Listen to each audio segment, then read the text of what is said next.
Me quedé parada frente a todos cuando alguien preguntó por él y nadie respondió. Yo dije que se había ido, porque eso fue lo que me dijeron que repitiera. Las miradas se cruzaron, incómodas. Nadie me defendió. Sentí como el silencio me empujaba al centro de la sala. No tenía pruebas. No tenía control. Solo una versión que no era mía. Entonces vi algo pequeño, una sonrisa nerviosa, un teléfono vibrando, una puerta que no se cerraba. En ese momento entendí que no estaba confundida. Estaba siendo usada. El aire se volvió espeso. Las voces bajaron. Mi cuerpo tembló. Si alguna vez te hicieron cargar una mentira ajena, suscríbete, dale like y comenta. Quédate hasta el final, porque esa noche, frente a todos, alguien decidió decir la verdad. Yo aprendí a decirlo con la misma voz con la que uno anuncia que se acabó el café, simple, práctica, sin abrir la puerta a nada. Él se fue. Y luego seguía doblando toallas o midiendo el arroz, como si esas 3 palabras fueran una tabla firme sobre un pozo. Al principio me parecía un milagro que la casa aceptara la frase, que las paredes no la rechazaran. Después entendí que no era la casa, eran ellos.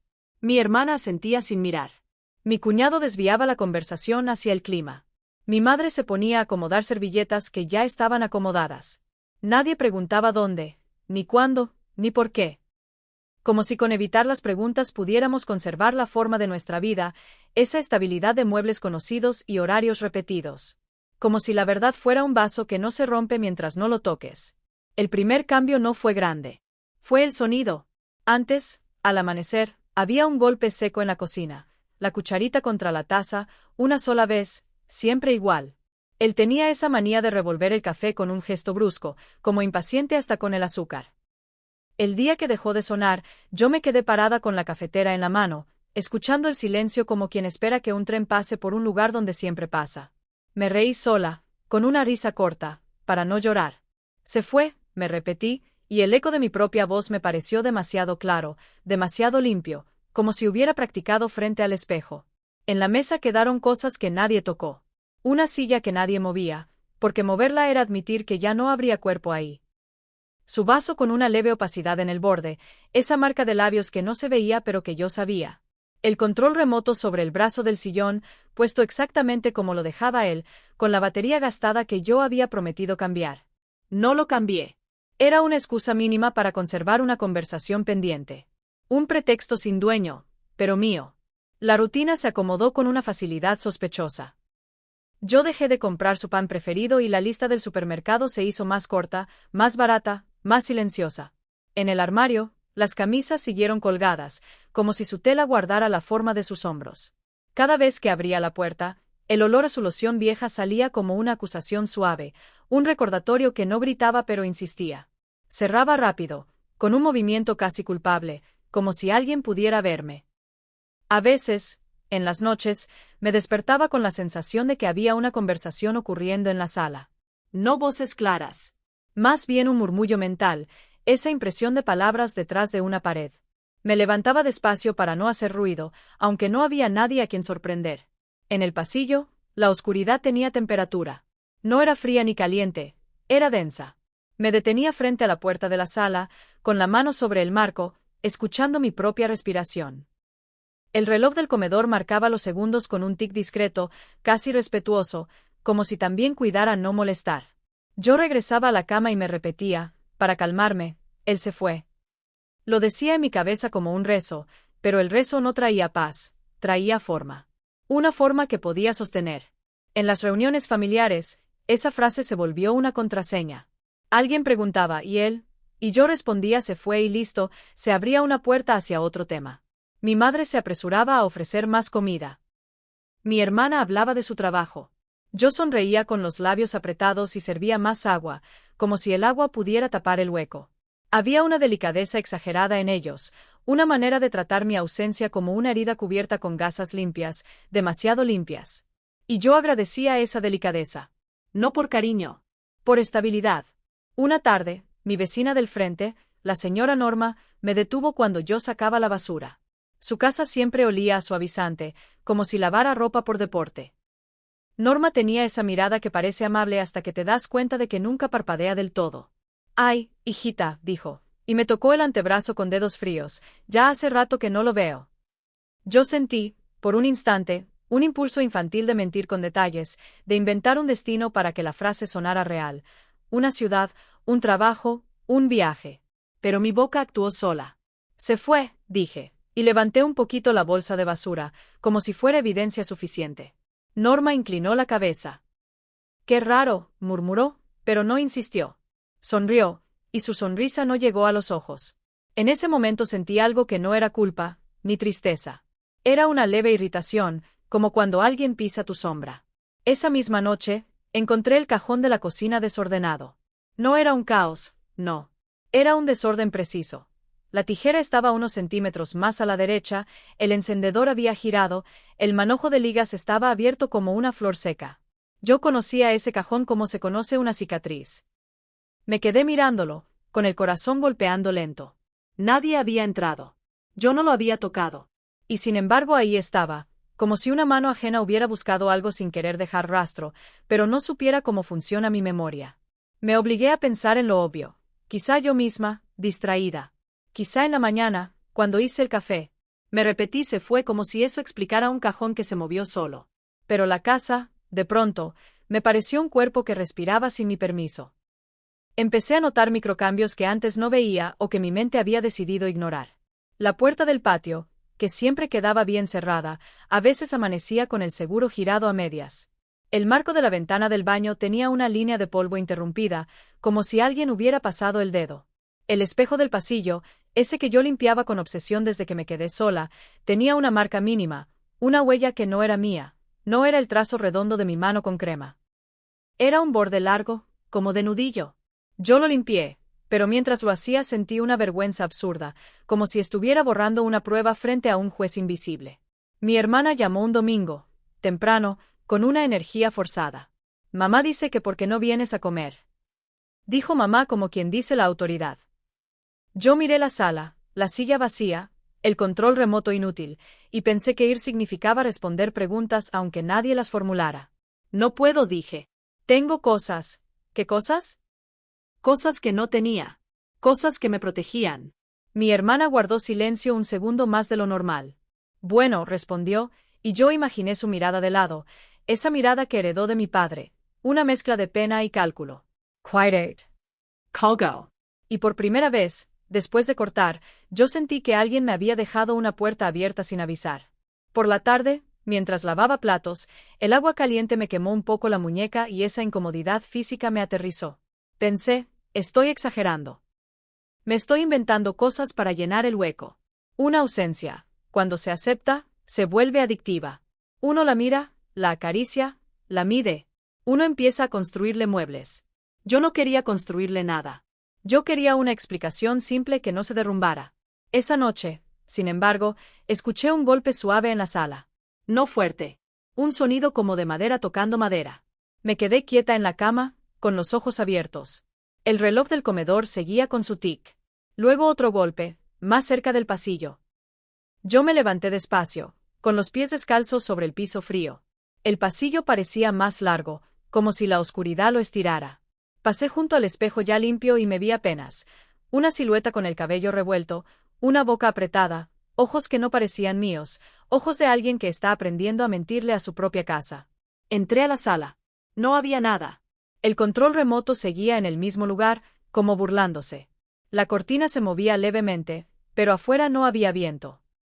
Me acerqué a la ventana y vi mi reflejo mezclado con el patio, las macetas, la manguera enrollada, el cemento húmedo por la lluvia de la tarde. Todo normal. Todo exacto. Y sin embargo, en el borde inferior de la ventana, por dentro, había una pequeña línea de tierra. Una raya delgada, como si algo se hubiera apoyado ahí, como si una suela hubiera raspado. La toqué con el dedo. Se me quedó la tierra en la yema, negra, real. Sentí un escalofrío que no venía del frío. Volví a la cama con el dedo sucio, como una niña que trae barro y sabe que la van a regañar. En el baño, me lavé la mano muchas veces. La tierra se fue, pero la sensación no. Me miré al espejo y me obligué a pronunciarlo en voz baja, para que sonara a hecho. Él se fue. El reflejo no cambió. Pero algo en mi pecho se movió, como si una pieza interna hubiera aflojado. Al día siguiente, mi madre apareció sin avisar. Eso En mi familia, era un gesto de urgencia envuelto en normalidad. Traía una bolsa con pan y queso, como si el alimento fuera una excusa para entrar. Cuando la vi, mi primer impulso fue arreglarme el cabello, enderezar los hombros, parecer estable. Mi madre me miró con esa precisión vieja. «Estás pálida», dijo, y dejó la bolsa sobre la mesa. Sus ojos se movieron, rápido, hacia la silla vacía. Yo vi que lo vio. Yo vi cómo fingió no verlo. «Estoy bien», respondí, y me salió demasiado rápido. Ella abrió la alacena con una familiaridad que dolía, como si la casa aún le perteneciera. «¿Has dormido?», preguntó. No era una pregunta de cuidado. Era una pregunta de control. Yo asentí. Ella sacó un plato, luego otro, y por un instante, la manera en que eligió los platos, los de diario, no los bonitos, me recordó a los funerales. A cómo uno, sin decirlo, decide que se usa cuando algo termina. Nos sentamos. Ella cortó el pan. El cuchillo hizo un ruido seco sobre la tabla. Yo sentí que cada sonido se amplificaba. Mi madre comió sin hambre, como siempre, mirando de reojo. De pronto dijo, «La señora Norma me llamó». La miga se me atoró en la garganta. «Mi cuidinmóvil». «¿Por qué?», logré decir. «Dice que te ve rara», respondió, y sus dedos limpiaron una migaja del mantel con un movimiento pequeño, repetido, como si esa migaja fuera un pecado. «Dice que a veces se prende la luz del patio tarde». Yo tragué. «Será el sensor», mentí, y me sorprendió lo fácil que salió. Mi madre me observó sin parpadear. «¿De verdad se fue?», preguntó, y su voz era suave, pero no era cariño. Era una cuchilla envuelta en algodón. Yo sentí el impulso de enojarme, de decirle que no preguntara, que respetara. Pero mi cuerpo eligió otra cosa. Eligió sostener la versión oficial como quien sostiene una taza caliente que se puede caer. «Sí», dije. «Se fue». Ella apoyó el cuchillo. El metal tocó el plato con un tintineo. Hubo un silencio demasiado largo. Y en ese silencio, escuché un sonido que no venía de nosotras, el leve crujido de una tabla del pasillo, el mismo crujido que yo conocía de memoria cuando alguien caminaba hacia el baño. Mi madre también lo escuchó. Lo vi en su mirada. Esa tensión súbita, esa tensión que le subió al cuello. Nos quedamos quietas. El reloj seguía marcando los segundos. 1, 2, 3. Nadie habló. Yo sentí que el aire se espesaba, como si la casa estuviera conteniendo la respiración con nosotras. Mi madre se levantó despacio, sin hacer ruido, como si temiera despertar a alguien. Caminó hacia el pasillo. Yo quise detenerla, pero mi voz no salió. La vi desaparecer en la oscuridad del corredor. Segundos después, regresó con la cara más blanca y los ojos encendidos. «¿Quién está aquí contigo?», preguntó, y no era una pregunta maternal. Era una exigencia. Yo intenté sonreír, intenté poner la misma calma de siempre. «Nadie», dije, y mi propia palabra me sonó ajena. Mi madre miró hacia la puerta del cuarto, luego hacia la ventana de la sala, luego a mí. Tomó su bolso con un gesto brusco. «No me mientas», susurró. Y entonces, como si hubiera decidido romper el pacto de silencio que nos mantenía a todas intactas, se inclinó hacia mí, muy cerca, y preguntó demasiado, con una precisión que me dejó sin aire. «¿Dónde lo escondiste?». Yo siempre pensé que la paz en una familia era como una mesa bien puesta. Si no movías nada, si fingías que el mantel no tenía manchas, nadie se detenía a mirar. A mi edad una aprende a elegir sus batallas. Y yo, después de un divorcio áspero y años de criar a mi hija como pude, me había prometido una vida tranquila. Por eso, cuando mi familia política empezó a contar la versión oficial de lo que pasó con Tomás, yo asentí. Asentí como se asiente cuando te ofrecen café malo pero caliente. Con gratitud falsa y la lengua quieta. Tomás era el hermano menor de mi yerno. 27 años, sonrisa de niño grande, la clase de muchacho que se disculpa hasta cuando alguien más se tropieza. Según ellos, había sido un viaje improvisado. Se fue a despejar la cabeza, decían. No quería preocupar a nadie. Nos avisó tarde. Todo sonaba ordenado si no lo olías demasiado. Si no te acercabas a los bordes. La primera vez que la versión se me astilló fue en la panadería, un martes, cuando el aire todavía olía a lluvia vieja y el piso estaba lleno de huellas.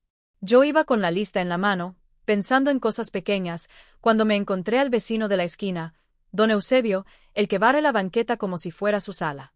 Me saludó con esa confianza de barrio donde todos han visto tus bolsas de basura. ¿Y el muchacho?, preguntó, mientras señalaba con la barbilla hacia mi casa, como si Tomás estuviera allá adentro, sentado en el sofá. Yo sonreí por reflejo, como si supiera de qué hablaba. ¿Cuál muchacho? Dije, y en cuanto la pregunta salió, sentí vergüenza. Sonaba tonto. Sonaba a que yo no sabía ni quién entraba y salía de mi propia familia. Don Eusebio frunció el ceño, como si yo le hubiera dicho una grosería. El que se fue, el que cargó las maletas el jueves pasado. Tarde. Con la camioneta gris. La frase se me quedó pegada en la garganta. El jueves pasado. En mi cabeza, el jueves pasado era el día en que, según la versión oficial, Tomás ya no estaba aquí porque se había ido el miércoles de madrugada. Esa era la precisión con la que lo contaban, miércoles, muy temprano, casi de noche, como para que nadie lo viera y nadie se despidiera. Ah, sí, me oí decir, apretando la lista hasta arrugarla. Tomás. Don Eusebio asintió, tranquilo, como si hubiera cerrado una puerta. Lo vi con el señor Mauricio, y dijo el nombre de mi consuegro. Estaban apurados, como cuando uno se va a lo oscurito, ¿sabe? Ni luces prendieron. Yo me reí, una risa que no me pertenecía. Mis manos sudaron dentro de las mangas. ¿Qué cosas? Dije. Uno ya no se entera de nada. Él se encogió de hombros y volvió a mirar las conchas en la vitrina como si nada. Yo pagué el pan con monedas temblorosas, y en el trayecto a casa sentí el peso de cada bolsa como si llevara piedras. En la cocina, dejé el pan y me quedé de pie con el celular en la mano. Tuve el impulso de llamar a mi hija. Luego pensé en lo fácil que se rompía la paz, en cómo mi hija se ponía tensa cuando yo me metía. Y me vi a mí misma, vieja, metiendo el dedo donde no debía, arruinando una tarde familiar por un comentario de un vecino que a veces confunde fechas. Eso me dije, confunde fechas. Como yo confundo nombres. Como cualquiera. Pero algo quedó vibrando. No era solo la fecha. Era la imagen. Una camioneta gris, maletas, apuro, a lo oscurito. La frase me dio una sensación húmeda, de secreto mal ventilado. Esa noche, cuando vinieron a cenar, esperé el momento como quien espera un temblor. Ellos estaban de buen humor, demasiado. Mi yerno, Gabriel, contaba una historia del trabajo exagerando gestos. Mi hija reía con la boca abierta. Mi consuegra, Luisa, servía arroz como si estuviera en un anuncio de televisión. Todo encajaba demasiado bien. Y yo, con el tenedor en la mano, escuchaba los silencios, esos segundos donde nadie hablaba de Tomás, como si fuera una palabra prohibida. En un punto, Luisa mencionó su viaje. Al final, qué bueno que se fue, dijo, con una ligereza que me raspó. Estaba, ya sabes, con ideas raras. Ideas raras. Así lo resumían. Como si fuera una gripe. Como si bastara con mandar a alguien lejos para que se le pasara. ¿Y cuándo se fue, entonces? Pregunté, intentando que sonara casual, casi aburrido. Mi voz salió más aguda de lo que quería. Luisa no me miró. Sirvió más arroz. Ay, mamá, ¿para qué quieres detalles? Dijo mi hija, con esa sonrisa que me usa cuando cree que voy a insistir. Ya nos dijeron. Se fue y ya. Gabriel levantó la vista, y por una fracción de segundo, su cara se tensó como si hubiera recibido un golpe interno. Luego volvió a sonreír. Fue de madrugada, dijo. Para evitar tráfico. Yo asentí. Tráfico a las 3 de la mañana. Asentí igual. Pero en mi pecho algo se apretó. La sensación de estar en una habitación donde todos saben una cosa menos tú. Quise decir, el vecino dijo jueves. Quise decir, camioneta gris. Quise decir, ¿por qué maletas? Pero se me subió una vergüenza antigua, una vergüenza de mujer que ha sido llamada exagerada, metiche, dramática. Me acordé de mi exmarido diciéndome no inventes con la cara dura. Me acordé de cuántas veces callé para no pelear. Y ese hábito, ese músculo de la sumisión, se activó. Solo dije, ah. Después de la cena, mientras mi hija lavaba los platos, Luisa se acercó a mí y me tomó del brazo con una suavidad calculada. No te preocupes, susurró. Tomás está bien. Lo mejor es no darle vueltas. Hay cosas que es mejor dejar en paz. Su tono era cariñoso, casi maternal. Pero sus dedos apretaron apenas, como un recordatorio físico de quien mandaba en esa conversación. Me sonrió y yo sentí una punzada de algo feo. No miedo exactamente, sino la sensación de estar siendo acomodada, como una figurita en un estante. Esa madrugada no dormí bien. Soñé con maletas que se abrían solas, con ropa doblada con demasiado cuidado, con manos que no eran mías cerrando cierres. Me desperté con la boca seca y la idea obsesiva de la camioneta gris. Al día siguiente, fui a tirar la basura y me encontré con la señora Marta, la del edificio de enfrente, que siempre huele a suavizante y sabe todo antes de que pase. ¿Ya regresó el joven?, me preguntó, apoyada en su escoba como si fuera un bastón de reina. Otra vez la misma pregunta. Otra vez esa sensación de que el barrio tenía un guión distinto al mío. No, dije. ¿Por qué? Marta me miró con lástima. Eso fue lo que me descompuso. La lástima no se da si todo está normal. Ah, hizo una pausa, midiendo sus palabras. Es que el jueves, bueno, yo lo vi bajar las cajas. Pensé que se mudaba. Y luego ya no lo vi. Cajas. No maletas. Cajas. Sentí que el estómago se me hundía como cuando una se da cuenta de que olvidó cerrar el gas. Mi cabeza empezó a hacer listas sin querer: jueves, camioneta gris, cajas, apuro, sin luces. Todo eso no combina con se fue de madrugada por tráfico. ¿Cajas de qué?, pregunté, y me odié por sonar ansiosa. Marta se encogió de hombros, pero bajó la voz. No sé. Parisian pesadas. Como libros o algo. Y el señor Mauricio estaba nervioso. No me saludó ni nada. Me quedé con la bolsa de basura en la mano, oliendo el sol de la mañana, y sentí algo parecido a una traición.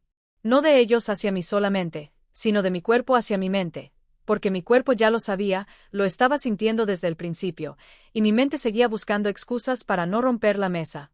Entré a casa y la paz se me volvió insoportable. El silencio de la sala era demasiado limpio. El aire olía a detergente. Me senté en el borde del sillón como si no mereciera ocuparlo. Miré mi celular, el chat familiar, los mensajes de todo bien con emojis. Me dio asco. Me repetí: no es asunto tuyo. Tu hija está feliz. Tu yerno está presente. No metas la nariz. Mantén la paz. Pero luego recordé el rostro de Gabriel cuando pregunté por la fecha. Esa tensión fugaz. Y recordé a Luisa apretándome el brazo con dulzura.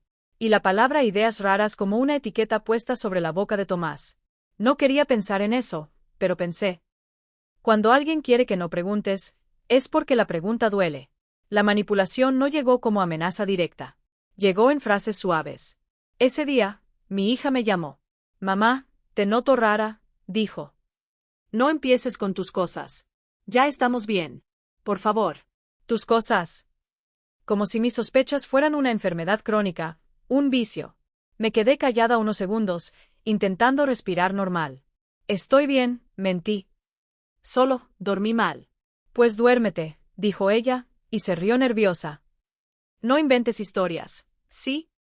Ya basta de dramas. Se me apachurró algo por dentro. No era solo que me pidiera paz. Era que me la pidiera a costa de mi lucidez. Esa tarde, sin decirle a nadie, fui a la casa de Luisa y Mauricio a dejar un recipiente que se les había quedado. Una excusa vieja, fácil. Me abrieron rápido, como si me estuvieran esperando, y me sonrieron demasiado. Todo olía a desinfectante. En la sala no había fotos nuevas. La casa tenía esa tranquilidad de museo, donde nada se mueve porque todo está puesto para verse bien. Pasa, siéntate, dijo Luisa. Yo me senté, pero no apoyé la espalda. Observe. En la esquina donde antes había una pequeña repisa con cosas de Tomás, yo recordaba un llavero, una figurita de fútbol. Ahora había una planta grande, exageradamente frondosa. Como si quisieran tapar un hueco. ¿Cómo está Tomás?, pregunté, otra vez con la voz que intenta sonar casual. Mauricio apareció desde la cocina secándose las manos. Me miró apenas. Bien, bien, dijo, rápido. Mejor. Ya sabes cómo son los jóvenes. No. No sabía. Pero asentí. ¿Y a dónde se fue exactamente?, pregunté, y sentí mi propia cara arder. Era una pregunta normal. Pero la vergüenza me hizo sentir culpable, como si estuviera interrogando a un criminal. Luisa soltó una risa suave, como quien calma a un niño. Ay, no te fijes en eso, dijo. Lo importante es que esté lejos de malas influencias. Otra vez mover el foco lejos del detalle. Otra vez tratar de ponerme un algodón en los oídos. Claro, dije, y entonces vi algo. En la mesa del recibidor, junto a un florero, había un papel doblado. No era una carta bonita. Era un comprobante. Un recibo de paquetería, con letras negras y una cinta adhesiva medio despegada. Vi el logo rápido, sin entenderlo del todo, pero mis ojos se clavaron en una línea. Entrega programada, viernes. Viernes. No miércoles de madrugada. Viernes. Mi boca se secó. Mi cerebro quiso hacerse el tonto. Puede ser de otra cosa, intentó decirme. Puede ser una compra.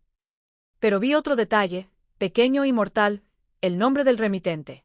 T.M. Las iniciales se me metieron por los dedos. Sentí el pulso en las uñas. Tomás Martínez. Tomás Mauricio. Tomás, el que supuestamente se fue sin dejar rastro, sin avisar, sin cajas. Yo miré el papel solo un segundo más, lo suficiente para captar el destino. Una dirección que no conocía, en otra ciudad, y una palabra que me heló. Contenido declarado, documentos. Luisa hablaba y hablaba, pero su voz se volvió una corriente lejana. Mauricio sonreía sin enseñar dientes. Yo solo veía ese recibo, ese pedazo de mundo que no encajaba con la versión oficial. Una prueba indirecta, tímida, pero real. Como una huella de barro en una casa impecable. Me levanté despacio, con una sonrisa que me dolía en los labios. Se me hace tarde, dije. Solo venía a dejar esto. Luisa me acompañó a la puerta. Antes de que saliera, me volvió a tocar el brazo. De verdad, no te preocupes, susurró. No hagas preguntas que luego te hagan sentir mal. Fue una amenaza envuelta en perfume. Y en ese instante, mientras yo bajaba el escalón y el sol me pegaba en la cara, entendí algo que me dejó sin aire. Ellos no solo querían mantener la paz. Querían que yo dudara de lo que veía.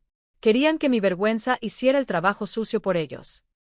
Caminé de regreso a casa con el corazón golpeándome como si hubiera corrido. Cada paso era una decisión. Podía seguir fingiendo. Podía regresar a mi mesa bien puesta. Podía tragármelo, por mi hija, por la familia, por la tranquilidad. Pero ya no. Ya no, porque ahora había una fecha. Había un recibo. Había iniciales. Y había una entrega programada un viernes, con documentos, cuando todos me juraban que todo había pasado el miércoles de madrugada, rápido, limpio, sin testigos. Esa noche, cuando llegué a mi sala, la paz ya no se sentía como alivio. Se sentía como una trampa. Y por primera vez, en lugar de buscar excusas para creerles, busqué cómo probarme a mí misma que no estaba loca. Porque la sospecha, por fin, había superado la negación. Y lo único que me faltaba era encontrar a dónde demonios habían mandado esos documentos antes de que alguien se diera cuenta de que yo había leído el recibo. Esa noche no me quité los zapatos. Me senté en el sillón con el bolso todavía colgando del hombro, como si en cualquier momento fuera a tener que salir corriendo otra vez. La sala estaba en silencio, pero yo escuchaba cosas. El zumbido del refrigerador, el clic de la madera cuando se enfría, el sonido de mi propia respiración cuando intento controlarla y no puedo. Tenía la imagen del recibo pegada en la parte de atrás de los ojos. Entrega programada, viernes. Documentos. T.M. Era una prueba pequeña, casi ridícula, y aún así me hacía sentir como si hubiera descubierto un cadáver bajo el piso. Lo peor no era lo que insinuaba.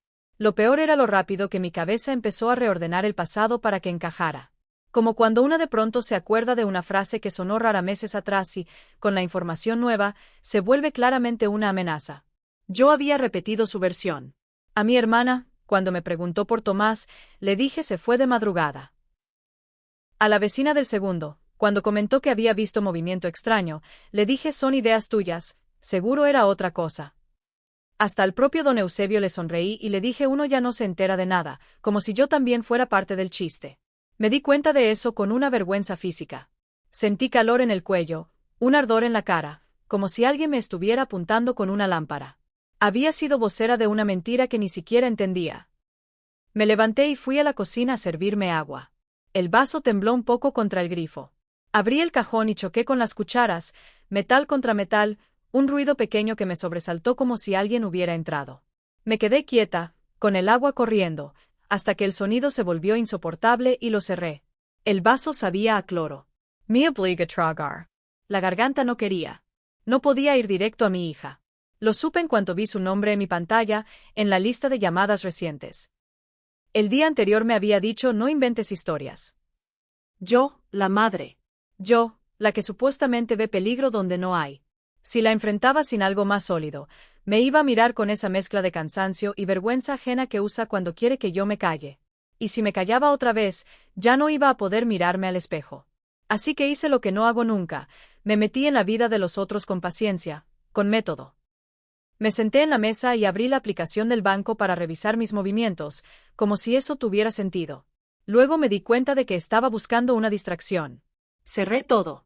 Abrí el chat familiar.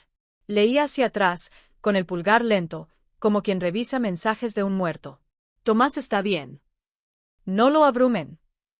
No pregunten mucho. Hay que darle espacio. Frases blandas, envueltas en cariño, pero ahora las veía como una cerca. Me acordé de algo que, en su momento, no le di importancia. 2 semanas antes de su viaje, Tomás me había escrito a mí, no al grupo. Era raro porque él casi no me hablaba en privado. Me puso, ¿usted cree que una persona puede tener miedo de su propia familia? Yo le contesté algo neutral, algo cobarde. A veces las familias presionan, pero se arregla hablando. Me contestó con un sí y ya. En ese entonces pensé que estaba dramático, sensible. Ahora sentí un golpe en el estómago tan fuerte que me doblé un poco sobre la mesa. También recordé el domingo en que Luisa me pidió que le prestara la impresora. Es solo un formulario, dijo. Yo se la di. Ella imprimió varias hojas y las guardó en una carpeta sin etiqueta. Me acuerdo porque, al irse, se le cayó una hoja en el pasillo y yo la recogí. No leí el contenido, solo vi la palabra autorización arriba, en letras grandes. Me dio risa pensar, que formal para un trámite cualquiera. Se la devolví, sin preguntar. Ese era mi don, devolver papeles sin preguntar. La culpa empezó como un cosquilleo y luego se volvió peso. Yo no había firmado nada, pero había prestado cosas, había callado, había repetido. Yo había ayudado a mantener la paz. Y la paz, ahora lo entendía, era el nombre bonito que le ponían a la obediencia. La madrugada se me hizo un charco. Me quedé despierta mirando el techo, pensando en qué clase de documentos se envían en secreto, un viernes, con iniciales, a otra ciudad. Pensé en hospitales. Pensé en abogados. Pensé en policías. Mi mente se llenó de puertas que no quería abrir. Cada vez que una imagen se acercaba, yo la empujaba con otra excusa. Seguro eran papeles de trabajo, seguro era un trámite, seguro era una tontería. Pero mi cuerpo no creía.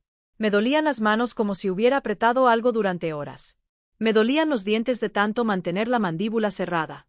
Al día siguiente, me obligué a actuar normal. Me vestí con calma, me peiné, me puse un labial suave, el de los días tranquilos. El labial me tembló al rozar el borde de mi boca. Miré mis ojos en el espejo, la piel floja, las ojeras, la mirada de alguien que se ha callado tanto tiempo que ya no sabe si su voz existe. La primera humillación del día fue simple y precisa. Llamé a mi hija y me contestó con voz dulce, demasiado dulce. «Mamá, ¿está bien?», preguntó, como si ya supiera que yo iba a venir con mis cosas. Sí, dije. Solo quería saber si has hablado con Tomás. Hubo una pausa. Escuché un ruido al fondo, como un cañón cerrándose. No, mamá, dijo. Y por favor no lo busques. Está delicado. No le conviene que la gente lo presione. Delicado. Otra palabra para no decir nada. ¿Delicado cómo?, pregunté, y odié mi propia necesidad. Ay, mam, suspiré. No empieces. Te juro que todo está bajo control. Esa frase me atravesó. Bajo control. Como si Tomás fuera un incendio que ellos manejaban con cubetas. Como si yo fuera una vieja histérica que iba a echar gasolina con preguntas. ¿Bajo control de quién?, dije, y mi voz se quebró apenas, lo suficiente para delatarme. Mamá, dijo, ya con molestia. Estás exagerando. De verdad. Te estás inventando una película. La película. Otra vez. Siempre lo mismo, si yo siento miedo, es ficción. Si yo veo grietas, es imaginación. Me quedé en silencio, respirando por la nariz para no llorar. Está bien, dije al fin. Perdón. Colgué y me quedé mirando el teléfono como si me hubiera mordido. Entonces fui a ver a don Eusebio. No porque él tuviera respuestas, sino porque yo necesitaba una versión externa para no sentirme loca. Él estaba barriendo, como siempre, y me miró con la paciencia de quien ha visto a muchas mujeres tragarse cosas. ¿Qué pasó, doña?, dijo, sin sonrisa. Yo me acerqué y bajé la voz, y sentí esa vergüenza de nuevo, pero ahora era distinta, ya no era solo vergüenza de preguntar. Era vergüenza de haber sido tan fácil de manejar. Aquel jueves, empecé. Usted dijo que vio maletas. ¿Está seguro? Él dejó la escoba apoyada en la pared. Segurísimo, dijo. Y le digo más, vi al joven voltear hacia la casa como si se despidiera de alguien que no lo estaba mirando. Se subió rápido. Y el señor Mauricio hizo una mueca. Ese iba con cara de funeral. Me dieron ganas de llorar ahí mismo, frente a las plantas de la banqueta. Mia Grant. Sentí la lágrima parada, como agua contenida por un dique. Gracias, dije, y sonó a despedida. Volví a casa con una decisión pequeña. No iba a pedir permiso para saber la verdad. La paz ya no era un premio. Era un silencio comprado. Busqué en mis papeles viejos hasta encontrar la libreta donde apunto cosas de la familia, cumpleaños, alergias, direcciones. Sí, todavía lo hago, como una señora antigua. Tenía apuntada la dirección de la casa de Luisa, y también la de una tía de ellos en la otra ciudad, porque alguna vez mandé un regalo. Me senté con la libreta abierta y comparé. La dirección del recibo se me había quedado grabada, aunque solo la vi un segundo. No coincidía con la tía. No coincidía con nadie que yo conociera. Eso fue como una puerta cerrándose con llave. A mediodía, me llegó un mensaje de Gabriel. No era común que él me escribiera a mí. Hola, suegra, ¿podemos hablar? Creo que mi esposa está estresada y no necesitamos más temas. Lo leí 3 veces. No decía, ¿estás bien? No decía, ¿qué pasa? Decía, no necesitamos más temas. Como si yo fuera una gotera en el techo. Le respondí con un sí, cuando quieras. Apenas lo envié, me arrepentí. Era como extender el cuello para que me pusieran la correa. Nos vimos en una cafetería pequeña, de esas que huelen a leche quemada y tienen música bajita para que la gente finja intimidad. Gabriel llegó puntual. Traía las manos juntas, como si estuviera rezando. Sonrió, pero su sonrisa no le llegó a los ojos. Mire, dijo, sin preámbulos. Yo la aprecio. Pero usted a veces se engancha. Se me hizo un nudo en la garganta. El mismo guión. ¿Me engancho en qué? Pregant. Él tomó aire, como ensayando. En detalles. En suposiciones. Y ahorita no es buen momento. Tomás está pasando por un tema, y lo mejor es que no haya ruido. Ruido. Mis preguntas eran ruido. La palabra me dio una furia fría. Gabriel. Dage despacio. ¿Dónde está Tomás? El pestañeo rápido. Miró hacia la puerta, hacia la ventana, como si alguien pudiera estar escuchando. Ese gesto fue una bofetada. No era solo secreto familiar. Era miedo. Está en un lugar seguro, dijo, y tragó saliva. ¿Seguro para quién? Pregant. Para él, respondió, demasiado rápido. Yo saqué el celular y abrí una nota donde, desde la noche anterior, había escrito las palabras del recibo. Entrega programada, viernes. Documentos. T.M. No le mostré aún. Solo lo dejé sobre la mesa, como un arma sin disparar. Yo he repetido lo que ustedes dicen, dije. He comedió gente. He calado. He defendido su versión. Y ahora me doy cuenta de que tal vez fui parte de esto. Mi voz se quebró ahí. No quise llorar, pero el cuerpo no negocia. Gabriel me miró con una mezcla de fastidio y algo más oscuro, temor de que yo estuviera cerca. Usted no es parte de nada, dijo. No dramatice. Ahí sentí el colapso. No como un grito, sino como una caída interna. Porque me di cuenta de lo fácil que era para ellos. Bastaba con decir dramatiza y yo me hacía pequeña. Bastaba con decir paz y yo me callaba. Me limpié una lágrima con la yema del dedo, con rabia. El gesto me humilló. Yo, una mujer grande, llorando en una cafetería por un hombre joven desaparecido en su propia familia. No me diga eso, susurré. No me trate como si yo fuera una loca. Gabriel apretó los labios. Se inclinó un poco hacia mí. Bajó la voz. Le voy a hablar claro, dijo. Si usted mueve esto, si empieza a preguntar donde no debe, va a lastimar a su hija. ¿Quiere cargar con eso? El golpe fue exacto. Usó a mi hija como candado. Sentí el corazón acelerarse, una presión detrás de los ojos, y por un segundo me vi regresando a mi casa, borrando todo, olvidando el recibo, volviendo a ser la mujer que se traga la duda. Pero algo en mí ya estaba roto. La mesa ya estaba manchada. El mantel ya no tapaba nada. ¿Qué hicieron? Pregunté, y mi voz salió más baja, más vieja, como si viniera de un lugar que no uso. Gabriel cerró los ojos un segundo. Cuando los abrió, ya no tenía paciencia. Nada, dijo. Y deje de insinuar. Yo tomé el celular, con manos firmes por primera vez en días, y le mostré la nota. Yo vi un recibo de paquetería en la casa de tus papás, dije.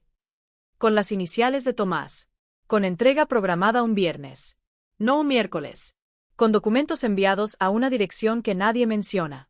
Explícame eso. La piel de Gabriel cambió. Se le fue el color de la cara, como si le hubieran drenado la sangre. Miró la pantalla y luego me miró a mí, y en su mirada no había enojo. Había resignación. El tipo de resignación que aparece cuando alguien sabe que ya no puede sostener la mentira con palabras bonitas. Se quedó callado demasiado tiempo. La música de la cafetería siguió sonando, una canción alegre que me pareció cruel. Una cucharita chocó contra una taza en otra mesa. Una pareja se rió. El mundo seguía. ¿Dónde lo viste?, preguntó él, y su voz ya no era acusadora. Era un murmullo seco. Esa pregunta fue la confirmación que me derrumbó del todo. No preguntó qué recibo. No preguntó de qué hablas. Preguntó dónde lo vi, como quien ya sabe que existe. Sentí que me ardía la cara. Se me aflojaron las piernas debajo de la mesa.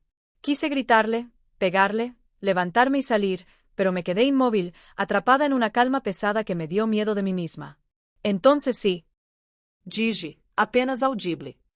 Entonces es verdad. Me mintieron. Gabriel bajó la mirada.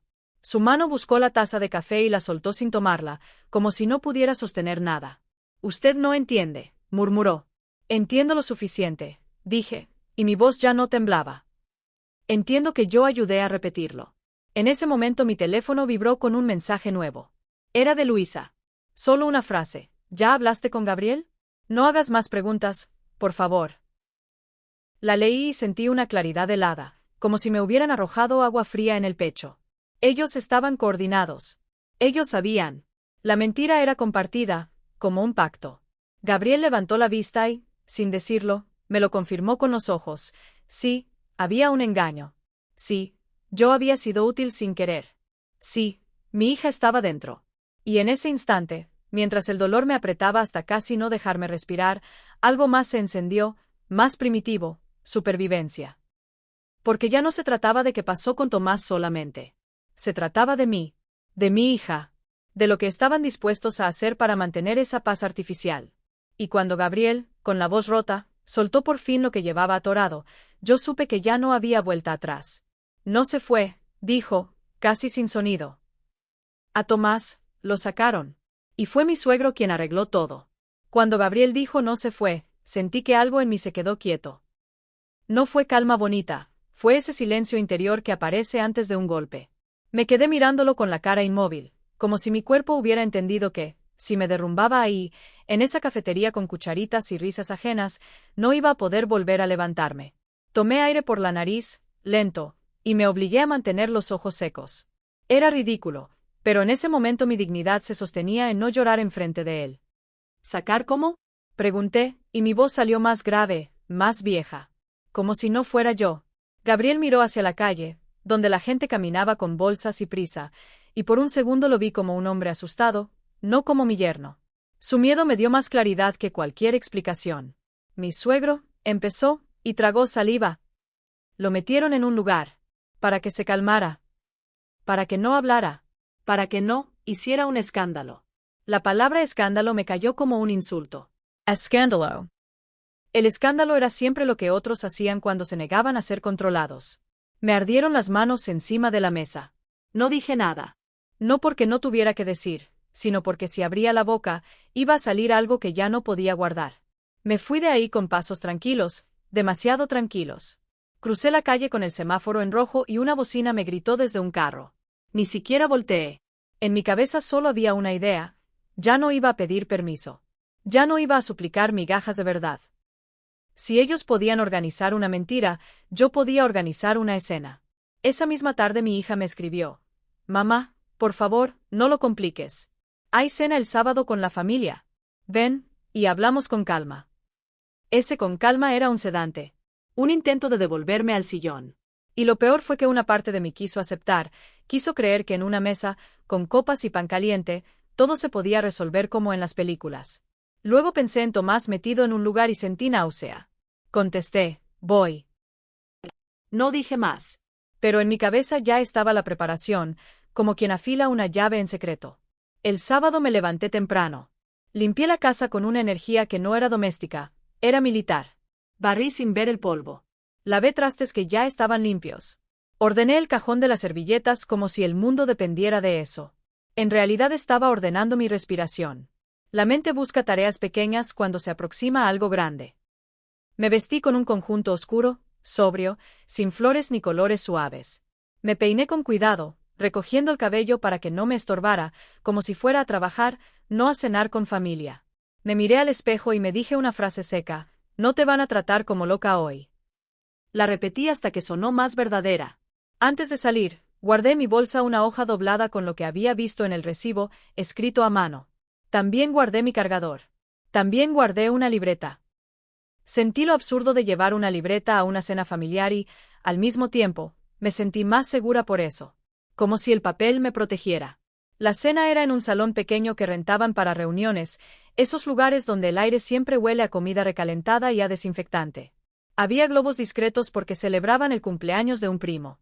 Una excusa perfecta para reunir a todos en público. Y eso era lo que me interesaba, público. Testigos. Luz. Ruido. Que la verdad tuviera menos espacio para esconderse. Cuando entré, la primera puñalada fue la sonrisa de Luisa. Me abrazó con fuerza, demasiado, y su perfume me invadió como una orden. «Qué bueno que viniste», susurró, con esa voz de madre buena. «Hoy necesitamos paz, ¿sí?» La palabra paz ya no me sonaba a abrazo. Me sonaba a cinta en la boca. «Claro», dije, y sonreí con la misma falsedad. Mauricio me saludó con un beso en la mejilla. Su piel estaba fría. Me miró apenas. Yo vi sus ojos esquivar los míos, como si temiera que yo tuviera una pregunta tatuada en la frente. Sentí una satisfacción oscura. Yo ya no era invisible. Mi hija estaba al fondo, cerca de la mesa de postres. Cuando me vio, su cara hizo ese gesto que me rompe el corazón. Alivio mezclado con miedo. Me abrazó y me apretó fuerte, como cuando era niña y se caía. Pero ahora su abrazo no era para mí, era para contenerme. «Mamá, por favor», murmuró, apenas.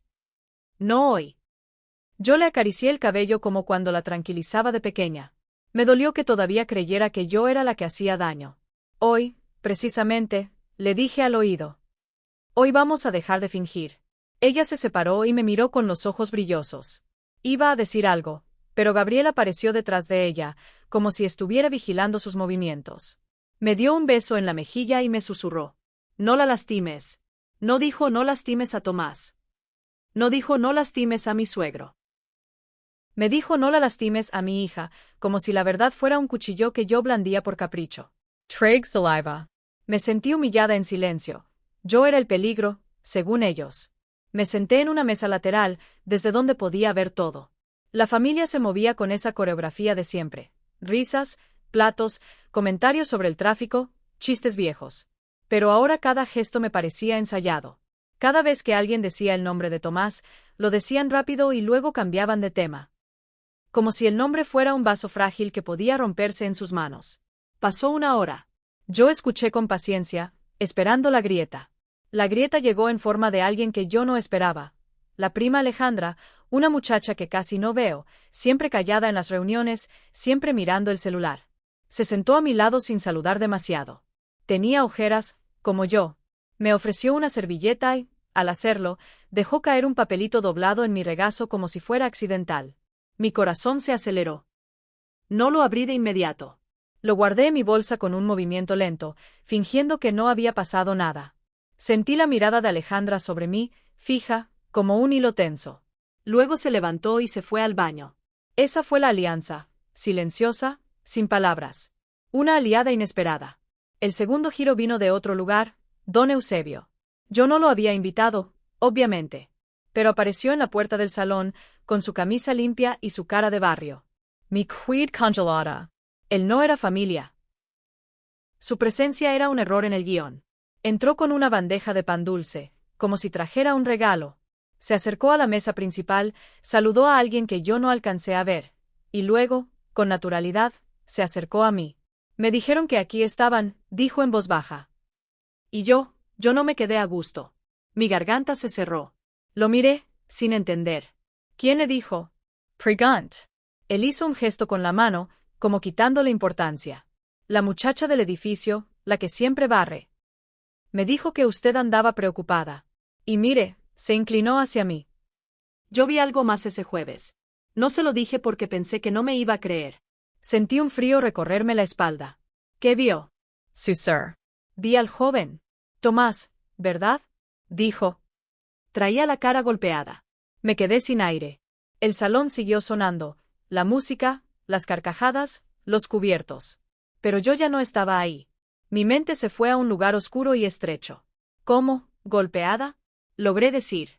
Don Eusebio apretó los labios. Como cuando uno se cae, pero no. Esto era otra cosa. Y el señor Mauricio lo empujó del brazo, como quien carga a alguien que no quiere caminar. Mi mano buscó el borde de la silla. Me aferré para no temblar. Ahí estaba la amenaza, tangible. No era ideas raras. No era delicado. Era violencia. Gracias, dije, y mi voz salió quebrada. Don Eusebio me miró con seriedad. No deje que la callen, doña. Si no, mañana van a decir que usted inventó esto. Se fue como llegó, sin escándalo, dejando el pan dulce en una mesa y un temblor en mi pecho. Atestigó. Un hombre sencillo del barrio, sin interés en dramas familiares, diciendo que vio golpes. Era el tipo de prueba que no se puede maquillar fácil. Y al mismo tiempo, me aterraba. Porque si era cierto, entonces esto era más grande y más sucio de lo que yo había imaginado. Volví a mirar a Luisa. Estaba riéndose con una tía, con la copa en la mano, como si no hubiera empujado a nadie nunca. La vi mojarse los labios con calma. La vi inclinar la cabeza al escuchar un chiste. Y sentí algo que no me gusta sentir, ganas de hacerla caer. Fui al baño y cerré la puerta con seguro. Saqué el papel que Alejandra me había dado. Estaba escrito con plumón negro, en letras apuradas. No estás loca. No lo dejaron ir. Hay un número. Lo tengo. Debajo, un número de teléfono. Sin nombre. Solo eso. Me quedé mirando esos dígitos como si fueran una ventana. El corazón me latía en la garganta. Respire hondo. Pensé en mi hija, en su mirada pidiéndome silencio. Pensé en Tomás, golpeado, empujado. Pensé en mí, repitiendo mentiras como una idiota útil. Me limpié la cara con agua fría. Me vi en el espejo del baño, los ojos rojos, el labial intacto. La imagen de una mujer que ya no tenía permiso de ser ingenua. Regresé al salón con una decisión nueva. No iba a gritar todavía. Primero iba a ponerlos incómodos. Primero iba a recuperar control. Me acerqué a la mesa principal, donde Mauricio estaba sirviendo carne como si fuera el patriarca de una película vieja. Me paré a su lado, sonreí, y dije en voz clara. Mauricio, ¿cuándo fue exactamente que Tomás se fue? Siempre me confundo con los días. La conversación se detuvo como si alguien hubiera bajado el volumen del mundo. Varias caras voltearon. Sentí la mirada de mi hija clavándose en mi espalda. Sentí la tensión de Gabriel, rígido. Mauricio sostuvo el cuchillo un segundo más de lo normal. Sonrió, pero su sonrisa era un plástico estirado. Ya lo dijimos, respondió. El miércoles. Yo asentí, despacio. Qué raro, dije. Porque el jueves, 2 vecinos lo vieron con maletas y cajas. Y uno de ellos dice que traía la cara golpeada. El cuchillo bajó al plato con un sonido seco. Nadie respiró. Luisa dejó de sonreír. Por primera vez, su cara perdió esa máscara de control. Fue solo un instante, pero lo vi, miedo. ¿Qué estás diciendo? Preguntó Luisa, y su voz salió más alta de lo que pretendía. Yo la miré con calma. Esa calma me sorprendió a mí misma. Estoy diciendo que ya no voy a repetir nada, contesté. Estoy diciendo que si Tomás no se fue, alguien aquí sabe dónde está. Mi hija se levantó, pálida. Mamá, basta, dijo, con un hilo de voz. Y ahí vino la humillación final. Varias tías murmuraron ay, otra vez ella, como si yo fuera una función repetida. Un primo soltó una risa incómoda. Sentí el viejo impulso de retroceder, de pedir perdón. Pero ya no pude. Algo se había movido adentro. Mauricio se limpió la boca con la servilleta, lento, y me miró con una dureza que no le había visto antes.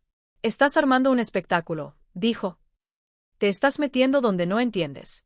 Yo abrí la bolsa, saqué mi hoja doblada, y la puse sobre la mesa. Yo vi un recibo en tu casa, dije. Con iniciales de Tomás.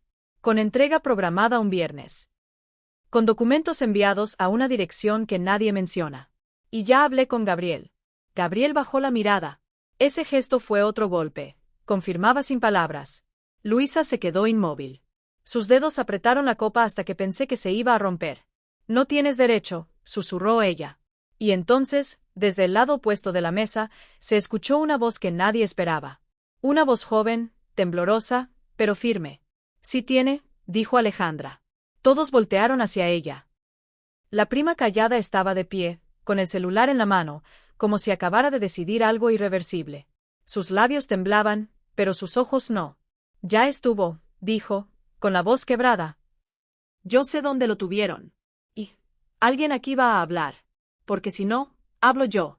Cuando Alejandra dijo hablo yo, el salón entero se quedó suspendido, como si alguien hubiera apagado el aire. No fue un silencio educado. Fue un silencio de choque, de esos que dejan ver lo que la gente es cuando se le cae el personaje. Escuché el zumbido del refrigerador del servicio al fondo, una cucharita golpeando una taza en otra mesa, un niño que dejó de reír porque sintió la tensión sin entenderla. Mauricio seguía de pie con el cuchillo junto al plato, la hoja apuntando hacia nada. Luisa tenía la copa agarrada con tanta fuerza que los nudillos se le habían puesto blancos. Mi hija estaba paralizada, con la boca entreabierta, como si hubiera olvidado cómo se habla. Yo sentí una claridad rara, casi limpia. No felicidad. Claridad. Como cuando por fin se te baja la fiebre y te das cuenta de todo lo que deliraste. Alejandra, murmuró Luisa, con una sonrisa frágil. No hagas esto. Lo dijo como si fuera una sugerencia. Como si todavía existiera la opción de fingir. Alejandra no se movió. Levantó el celular un poco, sin apuntarle a nadie, solo mostrándolo como prueba de existencia. Sus dedos temblaban, pero no bajó la mano. No me vuelvas a hablar así, dijo, y su voz se quebró al final. No soy una niña. Ese no soy una niña me atravesó porque yo, a mis años, había seguido actuando como una niña cuando ellos me decían no inventes. Yo había obedecido el tono, no la lógica. Me dio vergüenza, pero ya no era la vergüenza que te encoge, era la vergüenza que te empuja. Mauricio soltó una risa corta, sin humor. ¿Qué estás insinuando? Preguntó, mirando a Alejandra como si fuera una molestia menor. Alejandra tragó saliva. Vi cómo se le movía el cuello, ese gesto involuntario de quien está a punto de lanzarse al agua helada. No estoy insinuando, dijo. Estoy diciendo. Tomás no se fue. Ustedes lo llevaron a la clínica de reposo esa que está en la carretera vieja, la que ni siquiera tiene letrero. Lo dejaron ahí con un papel firmado. El golpe de esa frase fue físico. Varias personas se llevaron la mano a la boca. Una tía soltó un ay, Dios, que sonó más a miedo que a fe.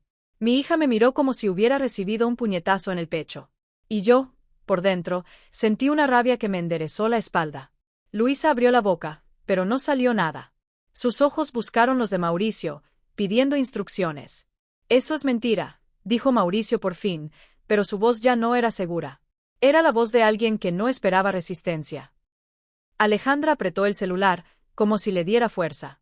Tengo el número del doctor, dijo. Y tengo una foto del ingreso. Porque tú me pediste que te ayudara, tía Luisa. Me pediste que imprimiera unos papeles y que los guardara. Me dijiste que era para su bien. Y yo, su voz se quebró otra vez, y le tembló la barbilla. Yo lo hice. Yo también repetí la mentira. Ahí sentí el mismo puñal que ella. La misma frase. La mentira compartida. La complicidad involuntaria. Vi en su cara el reflejo exacto de lo que yo había sentido, la humillación de haber servido. Luisa dio un paso hacia ella, rápido, como para arrebatarle el celular. Mauricio extendió una mano, no para detener a Luisa, sino para tocar el brazo de Alejandra, como quien busca controlar un objeto. Y ahí mi cuerpo se movió antes de que mi mente lo pensara. Me puse entre ellos y Alejandra.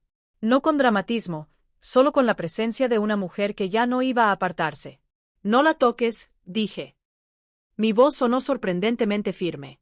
Me escuché y por un segundo no me reconocí. Mauricio me miró con asco, como si yo fuera una mancha sobre su mantel. Tú cállate, soltó, y en esas dos palabras se le cayó todo el disfraz. No, por favor, no, tranquila. Khaled. La orden desnuda. La humillación fue instantánea, pero también fue combustible. Miré alrededor. Vi caras tensas, ojos abiertos, manos inquietas. Vi a la tía más chismosa apretar su bolso contra el pecho como si fuera un escudo. Vi al primo burlón tragarse la risa. Vi a una mujer sacar su celular y luego guardarlo cuando sintió la mirada de Luisa. El salón se había convertido en un tribunal improvisado, y todos lo sabían. No, dije, más fuerte. No me callo. Mi hija susurró mi nombre. Mamá, como si fuera una súplica. Me dolió, pero no me detuvo. La miré y vi algo que antes no había querido ver. El miedo de una hija que ha sido entrenada para proteger el sistema, no a las personas. Me partió el corazón, pero también me dio certeza. ¿Por qué? Preguntó mirando a Mauricio. ¿Por qué lo encerraron? Mauricio se acomodó la camisa, ese gesto de hombre que se cree dueño del espacio. Porque estaba mal, dijo. Porque estaba paranoico. Porque iba a arruinarse la vida, y con ella la de todos. ¿Iba a arruinar qué? Preguntó. Luisa interrumpió, con voz aguda, desesperada. Él estaba diciendo cosas horribles. Exclamó. Estaba acusando a su propio padre de cosas. Estaba fuera de sí. Nosotros solo queríamos ayudarlo. Cosas. Otra vez el lenguaje borroso. Otra vez esconder el núcleo. Alejandra apretó los labios. No eran cosas, dijo, y su voz esta vez salió más clara. Era sobre el dinero. Una corriente eléctrica recorrió el salón. El dinero siempre aclara lo que el amor confunde. Vi cómo Mauricio parpadeó rápido. Vi cómo Luisa se llevó una mano al pecho, teatral, como si el aire se le hubiera ido por culpa de una niña insolente. Tomás encontró los papeles del negocio, siguió Alejandra. Los contratos falsos. Las firmas. Encontró que habían usado su nombre para pedir un préstamo. Y cuando quiso hablar, lo callaron. Ahí mi estómago se hundió con una precisión cruel. Documentos. Authorization. Tramite. De pronto todo cobraba forma como un rompecabezas armado en un segundo. Tomás no era delicado. Era peligroso para ellos. Tomás no se había ido para despejar la cabeza. Lo habían escondido para despejar el camino. Myra Gabriel. Estaba pálido, con la mandíbula dura. Él no me miró a mí. Miró al suelo. Eso me dijo todo. Él lo sabía, al menos en parte. Y se había callado. ¿Usaron su nombre? Pregunté, y sentí el sabor metálico de la rabia en la boca. ¿Lo metieron en una clínica para que no los denunciara? Luisa levantó la voz, intentando recuperar el control con volumen. No es así. Gritó. Es mi hijo. Yo lo protegería de cualquiera. ¿Protección con golpes? Solté, y vi como varias cabezas giraron hacia mí. Don Eusebio no estaba ahí ya, pero su frase estaba dentro de mí como una piedra. Un vecino lo vio con la cara golpeada. ¿Eso también es por su bien? Luisa se quedó inmóvil. Su mirada se volvió un filo. ¿De dónde sacas eso? Preguntó. De la calle, dije. De esa parte del mundo que ustedes creen que no cuenta. Mauricio golpeó la mesa con la palma. Las copas temblaron. Ya basta. Rugió. Nadie sabe lo que es lidiar con un hijo inestable. La palabra inestable cayó como etiqueta clínica, como sentencia. Sentí ganas de reírme de lo obvio. Llamarlo inestable era la forma elegante de decir no le crean. Alejandra levantó el celular más alto. No está inestable, dijo. Está encerrado sin su consentimiento. Y yo tengo el nombre del lugar. Y tengo mensajes. Los tengo porque tú, tía Luisa, me los mandaste. Me dijiste no se lo digas a nadie. Me dijiste si preguntas te vas a arrepentir. Me dijiste que era un sacrificio. ¿Y yo? Yo me lo creí. Luisa se llevó la mano a la boca. Sus ojos se llenaron de lágrimas que no eran tristeza, eran rabia de ser expuesta. Me di cuenta de algo terrible y fascinante. La manipulación no solo era para silenciar. Era para repartir culpa. Para que todos fuéramos un poco responsables y por eso nadie hablara. Mi hija dio un paso hacia Luisa. ¿Es verdad? Preguntó, y su voz era la de una niña, no la de una mujer adulta. ¿Mamá? ¿Papa? ¿Qué hicieron? Luisa estiró los brazos hacia ella como si quisiera abrazarla y amarrarla al mismo tiempo. Amor, no entiendes, dijo. Nosotros estamos cuidando a la familia. ¿Y Tomás no es familia? Preguntó mi hija, y ahí se le quebró algo. Gabriel se pasó una mano por la cara, como si se hubiera cansado de sostener su propio cráneo. Se veía derrotado, pero también aliviado, como alguien que por fin puede dejar caer una carga. Empezó, y su voz se apagó. Mauricio lo miró con un odio silencioso. Ni se te ocurra, dijo, bajito, para que solo él lo oyera, pero yo lo escuché igual. Ese ni se te ocurra fue la amenaza que confirmó la dinámica completa. Mauricio mandaba. Luisa ejecutaba. Todos obedecían. Y el que no obedecía, desaparecía. Me acerca Gabriel. Lo miré directo. ¿Tú sabías? Pregant. Él cerró los ojos un segundo, como si al hacerlo se rindiera. Cuando los abrió, había lágrimas que no caían. Sabía que no se fue, dijo. Sabía que lo habían llevado. Me dijeron que era temporal. Que era para que firmara tranquilo. Que era, se detuvo, y se le fue la voz. Que era lo mejor. Para que firmara. Ahí estaba la confesión, brutal, sencilla. No era por salud. Era por firma. Por papel. Por dinero. Varias personas se levantaron al mismo tiempo. Un tío empezó a murmurar: esto es un delito. Una prima sacó el celular de verdad, ya sin miedo, y empezó a teclear. La tensión se transformó en otra cosa: movimiento. Consecuencia. Vi a Luisa darse cuenta de eso, como un animal que siente que la jauría ya no lo sigue.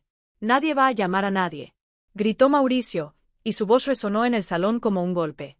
Pero ya era tarde. Porque la verdad, una vez dicha en voz alta, deja de ser propiedad de quien la escondía. Ya no era mi sospecha. Ya no era mi película. Era un hecho flotando en la luz de los focos blancos, entre platos sucios y globos ridículos. Yo respiré hondo. Sentí el temblor en las piernas, el corazón golpeando, pero también sentí algo que no había sentido en años. Mi voz me pertenecía. Tomás tiene derecho a hablar, dije, despacio. Y nosotros tenemos derecho a saber dónde está. Luisa me miró con una mezcla de odio y súplica. En sus ojos vi el cálculo. Si se derrumbaba, perdía todo. Si seguía sosteniendo la mentira, se la iban a arrancar igual. Alejandra, con las manos temblando, marcó el número en su celular. La pantalla iluminó su cara. Nadie respiró. El sonido del tono de llamada fue como un martillo golpeando un clavo en madera húmeda. 1, 2, 3 veces. Y entonces alguien contestó. No era la voz de Tomás. Era una voz masculina, profesional, cansada. Clínica Santa Irene, buenas noches. El aire se fue del salón. Mauricio se quedó petrificado. Luisa soltó un sonido extraño, como un quejido ahogado. Mi hija se tapó la boca. Alejandra tragó saliva y habló con una firmeza que no parecía suya. Quiero saber si Tomás Martínez está ahí, dijo. Y quiero hablar con él. Hubo una pausa al otro lado. Una pausa larga, cargada. Yo sentí que el mundo entero se inclinaba hacia esa respuesta. Un momento, dijo la voz. Esa palabra, momento, fue la consecuencia final esperando en la puerta. El tipo de momento que cambia la vida. Todos nos quedamos mirando el celular como si fuera una granada a punto de estallar. Y en ese silencio absoluto, Mauricio dio un paso hacia nosotros, lento, con los ojos oscuros, como si estuviera tomando una decisión desesperada. Y ahí entendí que lo siguiente ya no iba a ser solo verdad. Iba a ser reacción. Después de esa noche, el mundo no se arregló como se arreglan las mesas cuando se acaba la fiesta. No fue cuestión de recoger platos, limpiar manchas y abrir ventanas para que se fuera el olor. Lo que quedó en el aire no era comida. Era algo más espeso, una mezcla de vergüenza, miedo y esa verdad recién dicha que ya no se puede guardar de nuevo. Los días siguientes se movieron raro, como si el tiempo estuviera caminando en calcetines dentro de mi casa. Lo primero que recuerdo con claridad no fue el drama, ni los gritos, ni los teléfonos. Fue el silencio de la mañana siguiente. Me desperté temprano sin querer, con la boca seca y la sensación de que alguien había estado en mi cuarto. No había nadie. Solo el ruido del agua en las tuberías del edificio y el canto tímido de un pájaro que se equivocó de temporada. Me quedé un rato mirando el techo, esperando que la culpa regresara como siempre, esa culpa automática que te hace pedir perdón por existir. Pero no regresó igual. Regresó más pequeña. Como si al fin tuviera un lugar definido y ya no se pudiera estirar para cubrirlo todo. Mi hija me llamó al mediodía. Su nombre en la pantalla me dio un pinchazo, pero contesté. Su voz sonaba cansada, como si hubiera llorado sin lágrimas. Mamá, dijo. ¿Está bien? La pregunta me sorprendió. No era ¿por qué hiciste eso? No era nos hiciste quedar mal. Era un ¿estás bien? Genuino, torpe, pero real. Me apoyé en la pared de la cocina, sintiendo el frío de los azulejos en la espalda. No lo sé, le dije. Pero estoy aquí. Hubo una pausa larga. Escuché su respiración, como si estuviera midiendo cada palabra. Tomás, empezó y se le quebró la voz. Si estaba ahí. No necesitaba que me lo confirmara. Ya lo sabía. Pero escucharla decirlo me hizo sentir un vacío en el estómago, como cuando una baja rápido las escaleras y cree que falta un escalón. ¿Lo vieron? Pregant. No todavía, dijo. Nos dijeron que lo iban a dejar hablar con un abogado. Mi esposo está, no sé. Está callado. ¿Y mis suegros? ¿Se detuvo? Mi suegra no sale del cuarto. Mi suegro no contesta. Mi suegro no contesta sonó como lo que era, un hombre acostumbrado a mandar descubriendo que el silencio ya no lo protege. Ven a casa, le dije. Si quieres. No fue una invitación dulce. Fue un refugio. Ella aceptó con un sí chiquito, y cuando colgamos, me quedé mirando el celular como si fuera un animal dormido. Esa tarde mi hija llegó con los ojos hinchados y un suéter que no era suyo, seguramente de Gabriel. Olía a un perfume ajeno mezclado con angustia. Entró como quien entra a una casa después de una tormenta, esperando encontrar techos caídos. No la abracé al principio. Me quedé parada frente a ella, mirándola. Fue un momento raro, incómodo, porque yo había pasado años creyendo que ser madre era absorber, aguantar, disculpar. Y ahora estaba aprendiendo otra cosa, que también se puede sostener sin tragarse. Yo no quería creerlo, dijo ella, sin que yo preguntara. Mi daba vergüenza.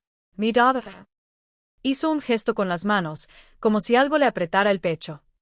Me daba miedo que tú tuvieras razón. Ahí fue donde sentí el derrumbe que me debía. Me senté en el sillón, y ella se sentó en la orilla, como yo aquella noche. Sus dedos no dejaban de jugar con el hilo suelto de su manga. A mí también me daba miedo, le confesé. Por eso me callaba. Ella me miró con sorpresa, como si nunca me hubiera imaginado con miedo. Las hijas suelen creer que las madres son paredes. Yo siempre fui una pared que temblaba por dentro. ¿Y ahora qué hacemos? Preguntó. La pregunta me atravesó porque era la misma pregunta de siempre, solo que ahora era honesta. Ahora hacemos lo que podamos sin destruirnos, dije. Y lo que no podamos, lo soltamos. No era una frase bonita. Era lo único verdadero que tenía. Los días siguientes fueron de trámites, llamadas, abogados, gente que habla con tono grave y palabras largas. No voy a fingir que yo entendí todo. Lo que entendí fue lo esencial. Tomás había estado retenido con el disfraz de tratamiento, y lo que había detrás eran papeles, firmas, presión. Lo habían aislado para quebrarlo sin testigos. Y en el momento en que la familia dejó de controlar la narrativa, todo se volvió un caos lógico. Denuncias, amenazas veladas, intentos de arreglo. Una tarde, Gabriel vino a mi casa sin avisar. Lo vi por la mirilla y me sorprendió lo pequeño que se veía en el pasillo. Ya no era el hombre seguro que me pedía que no hiciera ruido. Era un hombre con la cara agotada, sosteniéndose por orgullo. Le abrí, pero no lo invité a pasar. Me quedé en el marco de la puerta, con las manos visibles, como si estuviéramos negociando algo que no se puede nombrar. Vengo a pedirle perdón, dijo, y le tembló la voz con rabia contenida. No por lo que pasó, sino por cómo la traté. Yo repetí lo que me dijeron. Pensé que, se quedó sin aire. Pensé que era mejor no pelear. Yo sentí un enojo frío, no explosivo. El tipo de enojo que te hace hablar despacio. Eso pensé yo toda la vida, le respondí. Y mire dónde nos dejó. Él bajó la mirada. En su cuello vi el pulso brincando, como si la culpa quisiera salir por ahí. Mi suegro dice que usted lo odia, murmuró. Me reí, una risa pequeña, sin alegría. Tu suegro cree que el mundo solo se mueve por odio o por obediencia, dije. Yo no lo odio, Gabriel. Yo lo veo. Y eso es lo que le duele. Él asintió, como si esa frase lo dejara sin defensa. Se fue sin abrazarme. No había abrazo posible aún. Tal vez nunca. Y estuvo bien. La reparación no siempre tiene forma de reconciliación. A veces solo tiene forma de claridad. Cuando por fin vi a Tomás, fue en una oficina gris, con sillas duras y aire acondicionado demasiado fuerte. Llegó acompañado de un abogado y de Alejandra. Caminaba despacio, como si sus pasos todavía no fueran del todo suyos. Tenía la cara más delgada y una barba crecida que no le conocía. Sus ojos, sin embargo, eran lo que más me dolió. No estaban rotos, pero estaban alerta. Como los de un animal que aprendió que la puerta puede cerrarse en cualquier momento. Yo no supe qué decirle. Las palabras se me amontonaban. Perdón, lo siento, no sabía, debí. Todas eran frases que querían ponerme a mí en el centro. Y ese día yo ya no quería eso. Quería ser útil de otra manera. Me acerqué y le extendí una botella de agua, como quien ofrece algo simple a alguien que ha pasado sed. No sé cómo se habla después de esto, le dije. Pero aquí estoy. Tomás me miró un segundo. Vi en su cara una emoción pequeña, casi invisible, que se asomó y se escondió. Asensio. Tomó la botella. Sus dedos temblaron apenas. Gracias, dijo. Su voz era baja, áspera, como si hubiera hablado poco. Alejandra estaba a su lado, con la postura rígida de alguien que todavía no se perdona. Cuando nuestros ojos se cruzaron, vi en ella la misma culpa que me había carcomido a mí. Tú hiciste lo que pudiste cuando pudiste, le dije con la mirada, aunque no lo dije en voz alta. No quería sermonearla. Solo quería que supiera que yo la veía. Esa tarde, al salir, mi hija me tomó la mano en el estacionamiento. No me abrazó. Solo me tomó la mano como cuando era niña y tenía miedo de cruzar la calle. Ese gesto me rompió con suavidad. Yo no sabía quién era mi familia, dijo ella, sin mirarme. O tal vez sí sabía y me hice tonta. Todos nos hacemos tontos alguna vez, le dije. Lo importante es cuando dejamos de hacerlo. Volvimos a casa en silencio. En el carro, el ruido de la ciudad parecía lejano, como si estuviéramos dentro de una burbuja. Los meses después fueron un proceso de líneas nuevas. Mis suegros intentaron recuperar el control de maneras pequeñas, llamadas a deshoras, mensajes largos hablando de unidad, visita sorpresa. Yo empecé a hacer algo que antes no hacía. No contestar. No justificar. No explicar. Cada no era como enderezar un hueso que había estado mal colocado durante años. Hubo un día en que Luisa me llamó llorando. Lloraba de verdad, creo. Dijo que su vida se estaba desmoronando, que la familia la odiaba, que ella solo quiso salvar a su hijo de una locura. Me habló de noche sin dormir, de miedo al que dirán, de vergüenza pública. Mientras la escuchaba, sentí compasión, sí. Soy humana. Pero también sentí algo que antes no tenía, límite. Luisa, le dije cuando se quedó en silencio. Yo no voy a cargar tu versión. Ya no. Ella respiró fuerte al otro lado, como si le hubiera pegado. Entonces me estás condenando, susurró. No, le respondí. Te estás enfrentando a lo que hiciste. Yo solo estoy saliéndome de en medio. Colgo. Y yo me quedé con la mano temblando, pero con el pecho más ligero. No por venganza. Por limpieza. Tomás no volvió como vuelven los hijos en Navidad, riendo y abrazando. Volvió por partes. A veces mandaba un mensaje corto. A veces aparecía en casa de Alejandra para comer sopa y mirar televisión sin hablar. Un día, sin avisar, tocó mi puerta. Yo abrí y lo vi ahí, con una bolsa de pan dulce en la mano, como si el mundo diera vueltas extrañas. Don Eusebio dijo que a usted le gusta el pan de nuez, dijo, y por primera vez lo vi sonreír un poquito. Me reí, y esa risa fue distinta a las otras. No era nerviosa. No era fingida. Era una risa cansada y real. Nos sentamos en la cocina. Él comió despacio. Yo le serví café. No hablamos de la clínica. No hablamos de Mauricio. No porque fuera tabú, sino porque hay dolores que necesitan silencio para cicatrizar. En algún momento, Tomás levantó la vista y dijo: Yo pensé que nadie me iba a creer. Sentí un nudo en la garganta. Me ardieron los ojos, pero no lloré. Yo también pensé que nadie me iba a creer, le dije. Y míranos. Se quedó viendo su taza. Sus dedos apretaron el borde un segundo. Gracias por hacer ruido, murmuró. Ahí entendí que mi voz no había sido un acto heroico. Había sido un acto de supervivencia compartida. Un ruido necesario para que alguien no se apagara del todo. Con el tiempo, la familia se partió, como era inevitable. Hubo quienes se quedaron del lado de Mauricio por conveniencia o por costumbre. Hubo quienes se alejaron en silencio para no escoger. Hubo quienes, como Alejandra, se quedaron cerca de Tomás con una lealtad nueva, más adulta, menos ciega. Mi hija y Gabriel se mudaron a un departamento más pequeño, lejos de la casa de sus padres. No lo llamaron huida. Lo llamaron empezar de cero. Yo lo llamé límite, y me pareció hermoso. Yo también cambié cosas pequeñas. Cambié mi número de teléfono. Puse cortinas más gruesas. Aprendí a decir no puedo hablar de esto ahora sin sentir que me estaba muriendo. Y, sobre todo, aprendí que la paz no es un premio que se gana tragándose la verdad. La paz es un lugar que se construye sin mentirse. No todo se reparó. Tomás todavía tiene noches en que no duerme. Mi hija todavía se culpa en silencio cuando cree que no la veo. Gabriel todavía baja la mirada cuando alguien menciona a su suegro. Mauricio sigue siendo Mauricio, solo que ahora ya no tiene el mismo público. ¿Y Luisa? Luisa se volvió una sombra de sí misma, atrapada en sus propias versiones. A veces pienso en ella y siento una tristeza seca, sin rencor. Porque el rencor es otra carga ajena, y yo ya aprendí a no cargar lo que no me corresponde. Una tarde, meses después, estaba en mi sala con la ventana abierta. Entraba aire tibio. Escuché risas en la calle. Don Eusebio barría como siempre. Tomás estaba en la mesa, ayudándome a arreglar una lámpara vieja. Mi hija llegó con una bolsa de mandarinas. No había música dramática. No había final perfecto. Solo una escena simple, humana, de gente intentando existir sin mentirse. Tomás levantó la vista y me preguntó: ¿y si algún día vuelven a intentar? No terminó la frase. No hizo falta. Lo miré y sentí la firmeza tranquila de algo que, por fin, era mío. Entonces no estás solo, le dije. Y yo ya no me callo por mantener una paz falsa. Él asintió, y en ese gesto mínimo supe que el ciclo se estaba cerrando. No con aplausos, no con castigos cinematográficos, sino con identidad recuperada. Con límites claros.